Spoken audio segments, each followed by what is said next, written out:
আমরা শুধু কি বুঝছি? আমাদের ধর্মটা কি? শুধু হরিনাম করা?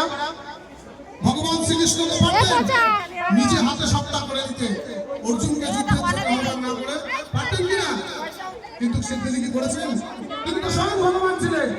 আমি যখন বলছিলাম বাংলাদেশের কেন হিন্দুদের বাঁচানোর জন্য স্বয়ং ভগবান এলেন না, মুর্শিদাবাদ বাংলাদেশে কেন স্বয়ং ভগবান এলেন না?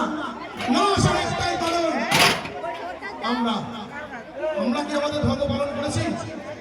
আমরা ধর্ম বলতে শুরু করেছি সিংহাসনে ধুতে দাঁড়ানো। আমরা ধর্মকে বলতে শুরু করেছি পারাগাস্তে পৌরকাপি নাম সংকীর্তন হয়, সেখানে আমরা খিচুড়ি খাওয়াচ্ছি হাজারে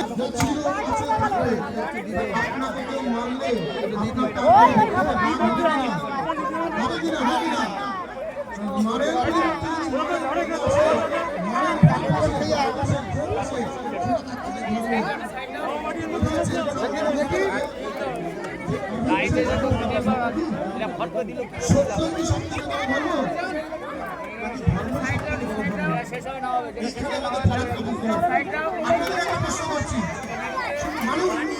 রাস্তা দিয়ে আপনি যাচ্ছেন